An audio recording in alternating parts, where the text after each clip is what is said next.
Nice. That was a wonderful answer and very well explained. Thank you for that. And when you spoke about automation, you said the automation has to be reliable and so on. So I want to know from you, from your experience, what are some use cases of agentic automation, or maybe some unexpected areas where agentic automation is showing up in? Yeah, I think so. First of all, our customers they come from automation and from robotic process automation, and they say, "Oh, if I can I make my existing automation smarter?" That's the first question we get, right? Okay. Okay. And you say, "Yeah, that is a possibility. We can actually look at these automation because these automations now become tools for an agent." But then we need to ask them, well, but what happens on top of that? I mean, what is the person doing? So where's the reasoning? Where's the planning, and so forth? So, and it was quite interesting. Some of the examples when we kind of gathered from the field internationally, all the different kind of use cases. There was an interesting use case, and not so obvious one. Maybe more the context was interesting than the actual automation was a clear business automation. So it was called something like a like a penalty handling agent. Okay. So the story was this: so there's a big cheese producer in France. And they when they send their cheeses to the retailer, and because it's food, I mean, it's always there's so much more factors, just even the transportation, it could be going so much wrong on whatsoever. So if they deliver to retailers, the retailers could then claim back money from the producer if, say, not the right amount was delivered, if there were certain damages in the transportation or whatever it was, or something that kind of they agreed as, I'll call it service levels or kind of contract terms. So so in the past, this cheese producer was basically saying, okay, well, we have to deal with whatever they claim back. Yeah. And in most cases, they just pay it through, because going through all the details and analyzing this was far more complex and taking too much time than actually paying it off. Yeah. And the retailers, of course, they're very smart. They put in bots to whatever was delivered. They just claimed there was nothing kind of, so it was quite an issue. And so then we developed one agent that was able to validate the contract terms, go into the emails of the cheese supplier, checking whether they notified the retailer in the right time so that they couldn't claim back the refund and stuff like that. So there was a lot more involved, right? But it was really just one agent that could build and put into play, and immediately it saved the customer money. And that is, again, a nice example where you have an immediate challenge. You are throwing at it something very dynamic. It may be more costly because, it uses all kinds of LLM calls or whatsoever, but it is able to save you then in regard so much more money, because it's dynamically able to do this very powerful thing of kind of validating all these contracts and whatsoever and solving this. So that's a nice example to say you wouldn't expect it at a cheese producer. Exactly. I was expecting IT or finance or something. Exactly, yeah. So that's unusual, but that's how flexible actually also UiPath is, because this is where we come in and just where we are the toolkit where you can adopt it to any kind of process, right?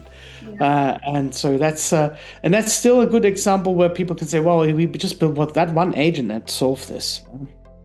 Interesting. Yeah, because usually you would have complexer scenarios, and more complex scenarios require multiple agent automations and all that to be kind of orchestrated together, and that's where the agentic orchestration stuff comes into play. That's true. Very well explained, Boris. It was so interesting. And clearly, I could see that, there's this evolution of agents that is happening. I mean, from bots to agents. My next question is around this evolution and innovation. What do you think we still needs to evolve? Or what role does UiPath play in making this shift? Is there more innovation? What do you think?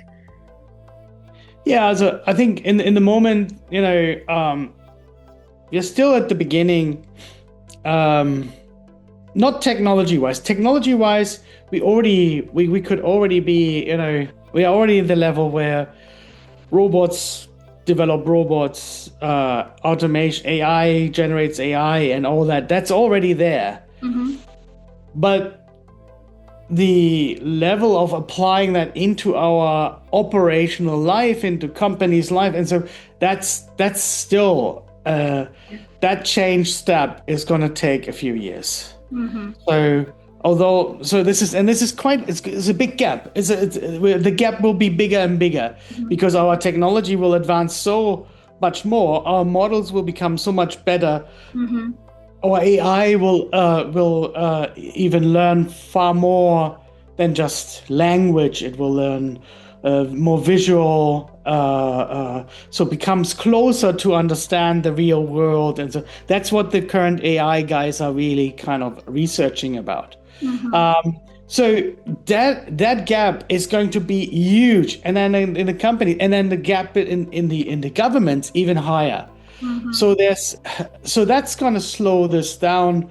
And so in this sense, when you asked AI guys, so what do you think in 3 or 4 years? They talk about, well, we're probably going to have agents really fulfilling complete roles, being realized together with an augmented workforce.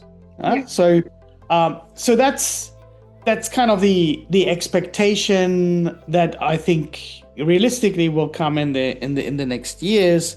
Mm-hmm. But I do see another level, and another level could even already in pockets start much earlier, and it comes from the fact that when you think of the human supervision that we always want to have, because we are quite anxious about the autonomy of those AI capabilities. But there is a certain way where you may allow to have AI optimize itself. Okay. And there's so I'm talking basically about self-modifying agents. Mm-hmm. Yeah. That is the next level. There are already self-modifying agents in the research and in some kind of developments, and they align it with the Darwin-Gödel machine kind of method. Okay. What that means is, say, imagine you take an agent code, whatever is written. So you take our UiPath agent, and that agent, and then we have our agentic orchestration. So we can follow the agents working in orchestration end-to-end for an end-to-end process.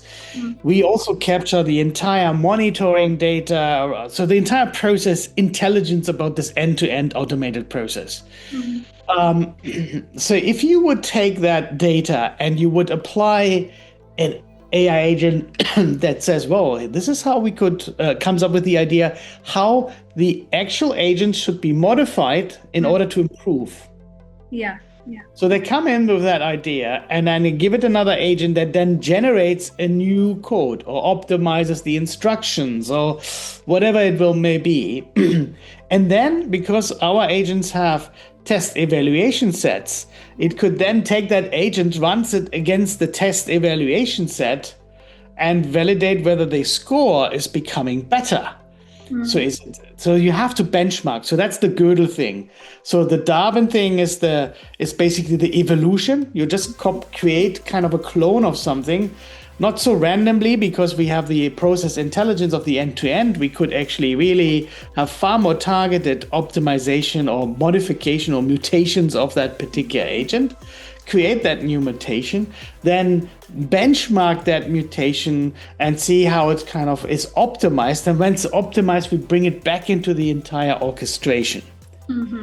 And once you bring it back, you have then optimized this entire end-to-end flow, meaning the AI system has optimized itself. Now, that may be a scary thought, but if you think about a process where where it's about improving the time needed to deliver something. Say you have automated a whole process, optimizing, where's it time critical? There are probably oodles of examples which I can't think of, but if you think of Formula One racing, every second is relevant. Every stop, every data point or so forth leads to some certain action that needs to be reacted as quickly as possible. Yeah. And other than bad examples, of course, military. But anyway, but stay with Formula One.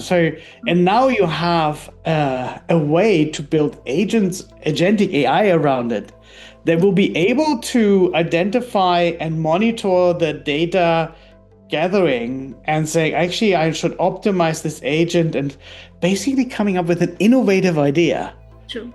Yes. To create that new mutant of an agent optimization, and put that back into the mix and then optimize itself so that less time is spent for kind of repairing or finding a particular part or whatever in the car to optimize and so forth. So this is the next level.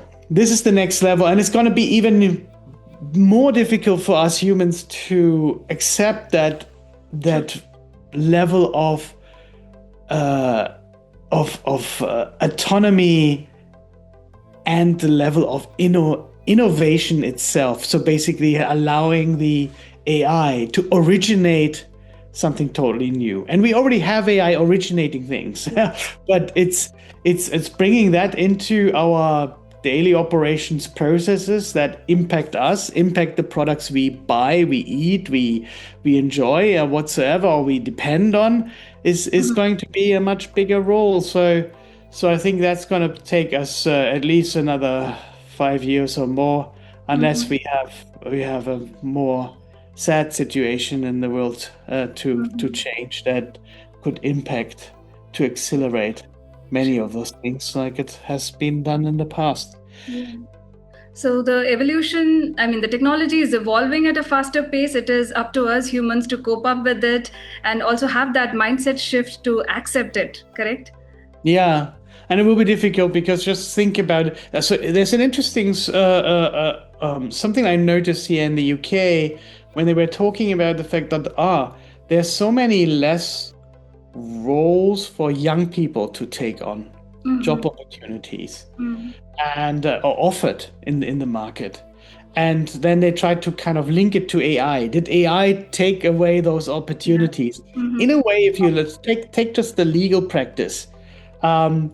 Juniors are not, for some legal work, are not needed anymore, because now you can use even ChatGPT and all these kind of AI technology or our technology to kind of help to assess a lot of data, summarize this, go through all the details and that's typical work that juniors in the legal practice have done, and now they have these automations. So our agents will probably fill this space.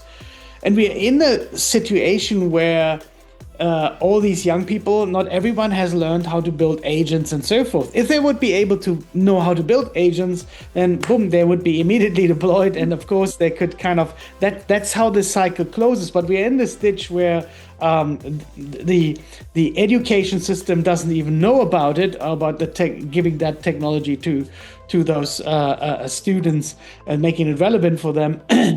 And on the other hand, AI is impacting the availability of these slots, of course. So we're in a kind of an evaluation phase where really AI does impact also opportunities for young people. That's why it's so important to uh, refresh that as soon as possible, and young people to really learn about agentic Learn AI. and upskill. That's true. Yeah. Exactly, and Yeah. apply that into whatever subject they are studying. Yeah. True, true.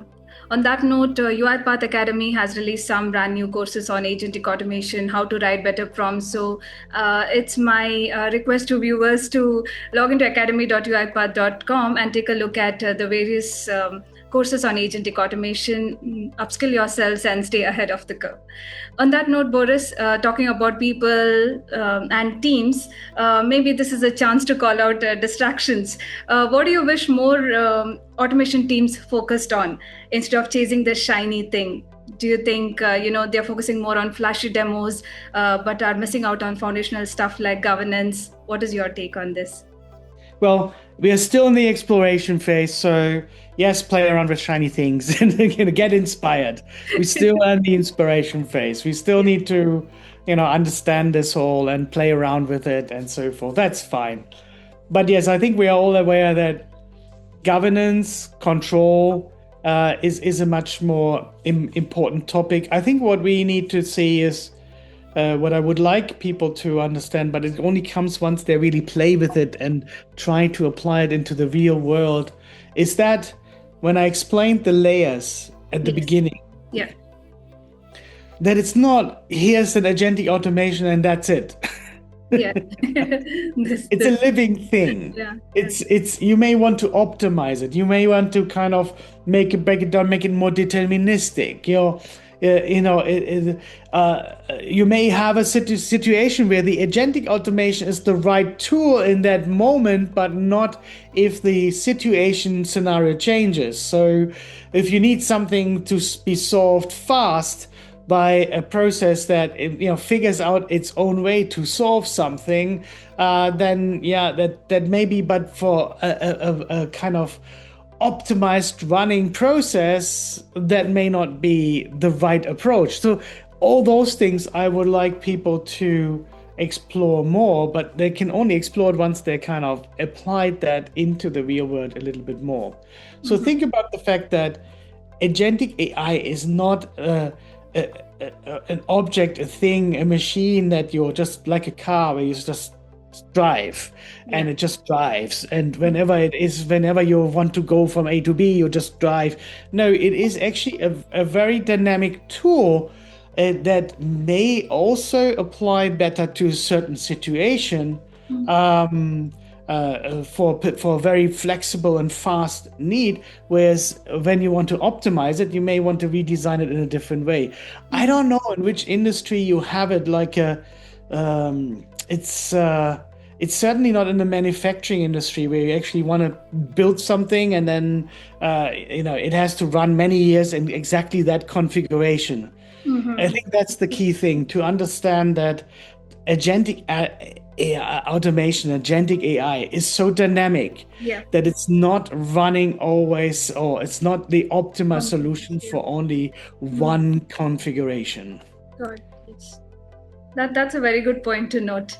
And my last question to you is, although you have discussed this, we have discussed this earlier in our previous question about self-modifying agent. That's how you see the evolution in future. But again, I'm curious to know, fast forward 2 years, what do you think we will be talking about instead of agentic automation?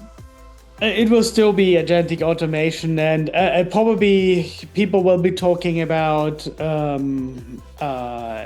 AGI. So the AI models will be becoming smarter.